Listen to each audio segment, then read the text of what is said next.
좋은 일이 일어납니다. 오늘도 참 좋은 날입니다. 오늘 함께 묵상할 말씀은 신명기 23장 15절로 25절 말씀입니다.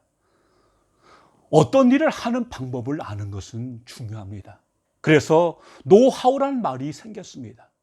그러나 그 못지않게 중요한 말이 왜입니다. 그 일을 왜 하느냐는 것입니다. 일의 동기, 그 속에 감추어진 근본 동인을 아는 거 매우 중요합니다. 예를 들어 일을 생각해 보십시다. 우리는 다 일을 합니다. 같은 현장에서 같은 일을 하지만은 일을 대하는 자세는 다를 수 있습니다. 이때 물어야 할 질문은 나에게 일이란 무엇인가입니다. 같은 일을 하고 있더라도 일을 바라보는 관점에 따라서 일에 대한 정의가 달라지기 때문입니다. 일을 바라보는 세 가지 관점이 있습니다. 진로 심리학에서는 일을 생업, 진로 혹은 경력, 소명 세 가지로 구분합니다. 먼저 일을 생업으로 바라보는 관점은 일이란 삶을 유지하기 위한 필수 조건이자 먹고 살기 위한 경제적 수단이라 여깁니다. 이를 경력 또는 커리어로 바라보는 관점에서 일은 경제적 수단일 뿐 아니라 자아 실현의 수단입니다.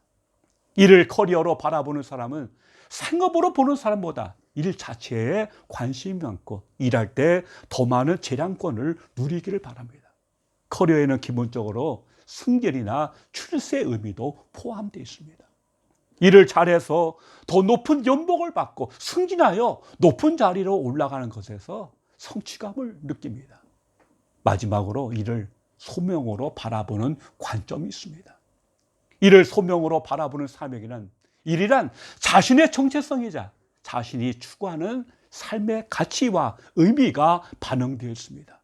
소명이라고 하면 종교적인 의미로 생각하기 쉬운데 꼭 그렇지만은 않습니다. 심리학에서 소명은 종교와 관계없이 자기 일에 대한 의미 있는 열정을 뜻합니다. 또는 자신이 하는 일을 통해서 사회적으로 도움이 되고자 하는 자세나 바람을 의미합니다.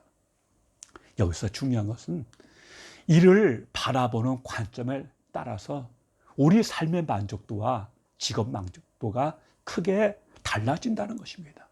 그것은 당연한 결론입니다. 어떤 관점이 일에 대한 만족도가 가장 높겠습니까?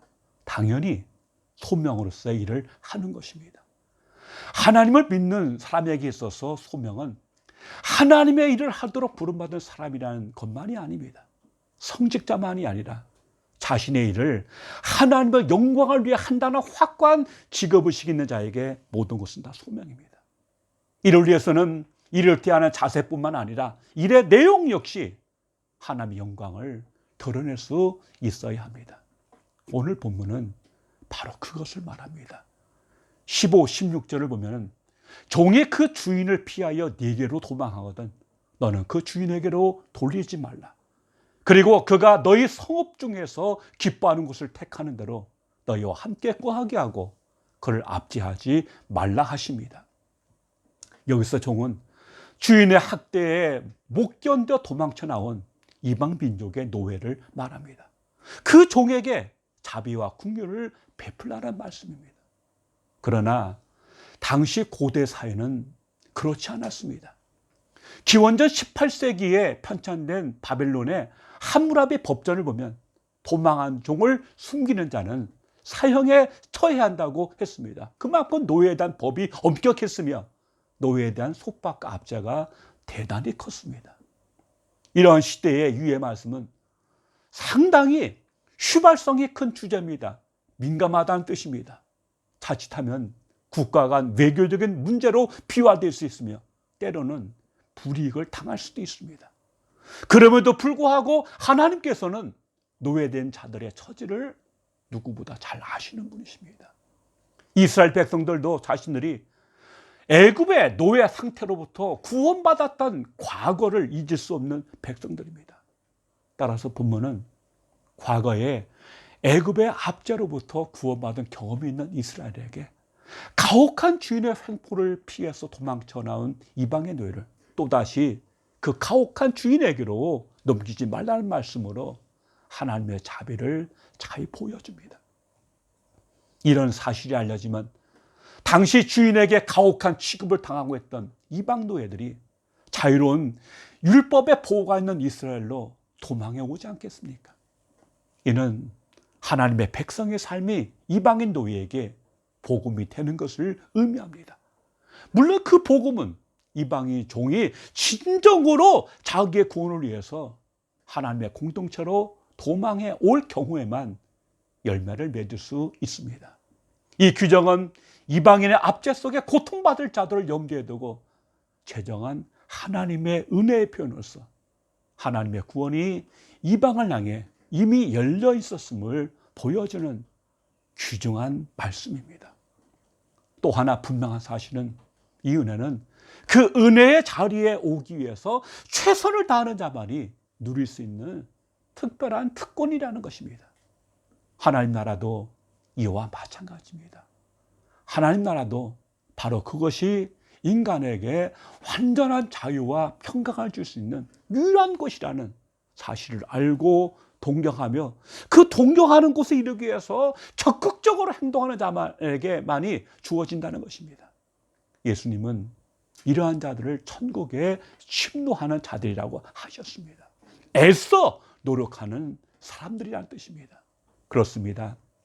하나님 나라는 바로 이처럼 침노하는 자들의 것입니다. 가만히 앉아서 하나님 나라가 주어지기만을 바라고 아무것도 하지 않는 자들이 아니고 하나님의 나라를 동경하며 사모하여 그 나라에 이르기 위해서라면 무엇이든지 할 수 있는 적극적인 사람들만이 차지할 수 있는 곳입니다.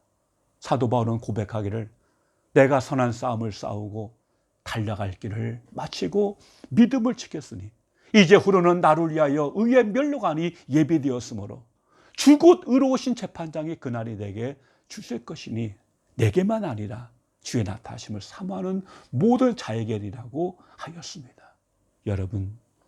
여러분은 주님의 나타나심을 사모하십니까? 그렇다면 믿음의 선한 싸움을 싸우며 천국에 침노하는 하나님의 사람들이 되시기를 축원합니다. 17절, 18절은 이스라엘에서는 절대 창기나 남창이 있어서는 안 된다 경고하십니다. 이들은 가나안족의 우상 숭배에 필수적이었던 이방 신전에서 매춘을 하는 사람들을 뜻합니다. 그러므로 본문 말씀은 하나님의 백성인 이스라엘은 그들의 자녀를 결코 이방 신전에서 매춘 행위를 하는 자로 만들어서는 안 된다는 규례입니다. 이러한 금지 명령은 이방 족속들이 살고 있는 가나안에 곧 들어가게 될 이스라엘이 이방 종교와 혼합되는 것을 막기 위한 것이며 이스라엘을 거룩하게 보존하기 위해서입니다. 하나님께서 이처럼 이스라엘 백성에게 음행을 금하신 이유는 이와 같은 음행이 인간을 향한 하나님의 사랑을 모독하는 행위가 되기 때문입니다. 음행을 한다는 것은 하나님께서 당신의 형상대로 창조하시고 그 어떤 존재보다 아주 귀하게 여기시며 사랑하시는 자기 자신의 종교성을 스스로 포기하고 오직 육체적인 쾌락만을 추구하는 동물적인 존재로 자신을 전락시키는 행위이기 때문입니다. 그렇기 때문에 그것은 곧 자기 자신에 대한 모독이며 나아가 인간을 당신의 형상대로 창조하신 하나님의 사랑에 대한 모독이 되는 것입니다. 또 하나 중요한 것은 음행은 다른 죄와 달리 성령의 전이 되는 우리 육체에게 죄를 범하는 것이며 하나님의 거룩을 훼손하는 것이기 때문에 하나님은 음행을 금지하셨습니다. 19절부터 20절은 시부리의 동족 형제에 대해서 이자 받는 것을 금지하고 21절로 23절은 서운에 대해서 말씀하십니다. 함부로 가볍게 서운하지 말고 어떤 서운이든 일단 서운한 것은 행하라 하십니다. 24절로 25절은 가난한 자가 혹은 나그네가 남의 포도원이나 곡식밭에 가서 먹을 수는 있으나 포도를 그릇에 담아 나올 수 없으며 남의 밭의 곡식 또한 이상을 비비거나 딸 수는 있으나 낯을 대지는 말아야 한다고 규정하고 있습니다. 그 한계에 대해서 말하고 있는 것입니다.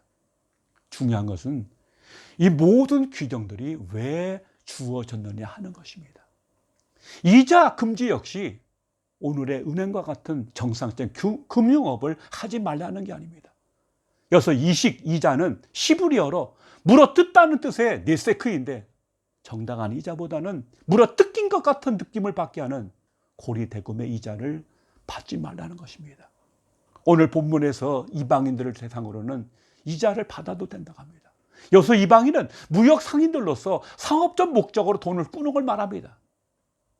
하지만 내 동족, 내 형제에게는 그렇게 하지 말라 하십니다. 이 말은 가난한 형제가 생계를 목적으로 돈을 꾸는 것을 이용하여 이자 소득을 남기는 기회로 삼아서는 안 된다는 것입니다.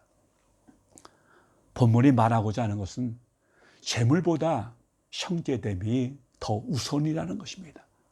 다시 말해 형제는 긍휼과 사랑의 대상이지 이익 추구의 대상이 아니라는 말씀입니다. 왜 그렇습니까? 바로 하나님의 영광을 위해서입니다. 내가 불이익을 당하더라도 하나님께 영광이 된다면 그것을 감수하라는 것입니다. 왜 이방의 노예를 품어야 합니까? 왜 음행을 해서는 안 됩니까? 왜 소원을 이행해야 합니까? 왜 형제가 이자를 받지 말아야 합니까? 왜 도움받는 것에 한계가 있어야 합니까? 하나님께 영광을 돌리기 위해서입니다. 그리하면 하나님께서는 어떤 복을 주십니까? 20절을 보시면 그리하면 내 하나님 여호와께서 내가 들어가서 얻을 땅에서 내 손으로 하는 범사에 복을 내리시리라 하십니다.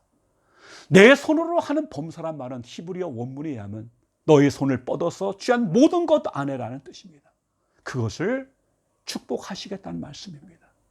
다시 말해 너의 이자 소득보다 기타 어떤 분야에서도 순종하면 훨씬 더 값지고 많은 복을 주시겠다는 것입니다. 하나님은 그의 백성에게 일방적인 희생을 강요하시는 분이 아니십니다. 우리의 복을 위해서 이런 말씀을 주시는 것입니다. 그러므로 여러분 믿음으로 말씀을 받으십시오. 믿음으로 행하십시오. 오늘 살아계신 하나님께서 놀라운 기적과 은총을 허락해 주실 것입니다. 기도하겠습니다. 아버지 하나님 감사합니다.